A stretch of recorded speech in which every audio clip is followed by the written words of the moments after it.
আজ হোয়াটসঅ্যাপে এক নতুন একটা টিপস নিয়ে হাজির হয়েছি, যে টিপসটা অনেকেই আমরা আছি জানি না। আজকে সেই টিপসটা আজকে শিখাবো। আমি তিনটা টিপস আজকে এই ভিডিওতে শিখাবো। প্রথম দুইটা শিখাবো, তারপর শেষে একটা দারুণ একটা টিপস আছে, সেই টিপসটা সবাইকে শিখাবো আজকে এই ভিডিওতে।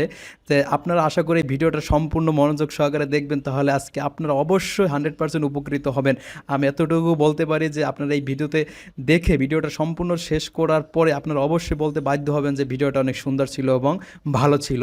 তো আজকে দেখতে থাকুন আমার এই ভিডিওর শেষ পর্যন্ত, অবশ্যই বুঝতে পারবেন। তাহলে আমরা শুরু করছি। চলে আসবেন আপনার হোয়াটসঅ্যাপে আসার পর এখান থেকে যে আইডিতে আপনার এই ছবি পাঠাবেন সেই আইডিটা সিলেক্ট করবেন। সিলেক্ট করার পরে এখান থেকে আপনারা যে এই আইকনটা দেখতে পাচ্ছেন, এই আইকনটা আমাদের যে এই আইকনের মাধ্যমে আপনারা সেই ছবিটা পাঠাবেন, সেটার পর ক্লিক করবেন। একটা ক্লিক করার পর এখান থেকে গ্যালারি থেকে সেই ছবিটা আমি সিলেক্ট করব। মনে করেন এখান থেকে আমার মন মতো একটা ছবি নিয়ে নিচ্ছি।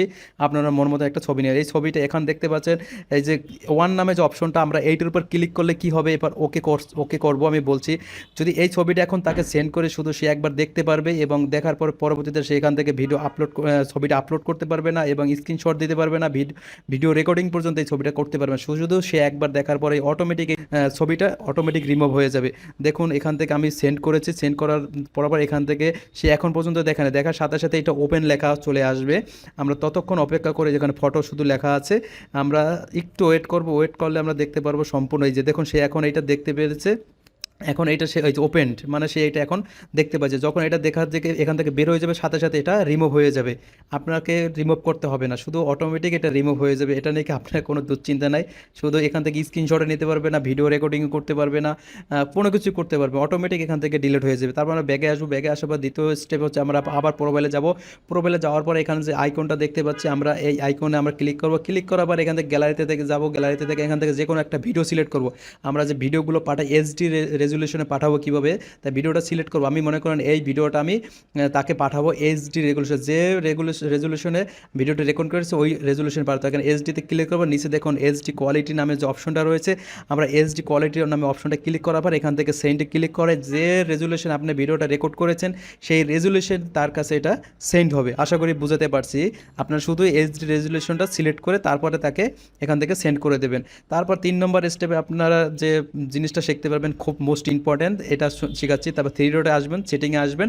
সেটিংয়ে আসার পর এখান থেকে আপনারা এই যে আইডিটা দেখতে পাচ্ছেন, আসার পর এখানে প্রাইভেসি নামে যে অপশনটা দেখতে পাচ্ছেন, এটার উপর ক্লিক করবে। এটার উপর ক্লিক করার পরে এখান থেকে আমরা স্ক্রল করবেন। স্ক্রল করে অনেকের সময় নিচে থাকে এই জায়গায় অ্যাপ লক নামে অপশনটা, এবং এই জায়গায় লেখা আছে আনলক উইথ। এখানে এটা যদি আমরা ওপেন করলে কি হবে, আপনাদের যদি আপনার কোনো ফোন আসে, এই ফোনগুলো কেউ ধরতে পারবে না, বা কেউ যদি ওটাকে রিসিভ করতে যায়, রিসিভ করতে গেলে অবশ্যই এখানে প্যাটার্ন চাবে বা ফিঙ্গারপ্রিন্ট চাবে অথবা ফেস স্ক্যান চাবে।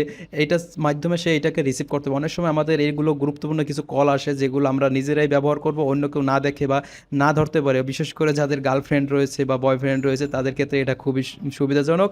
শুধু এখান থেকে লক সিস্টেমটা চালু করে এখান থেকে প্যাটার্ন দিয়ে দেবেন, বা অথবা ফিঙ্গারপ্রিন্ট দেবেন, অথবা আপনার ফেস, যে চোখের ফেস দিয়ে দেবেন। দিলে আপনার এখান থেকে অটোমেটিক লক হয়ে যাবে। আশা করি বুঝতে পারছি। ভিডিওটা অবশ্যই সবাই কাজে আসবে।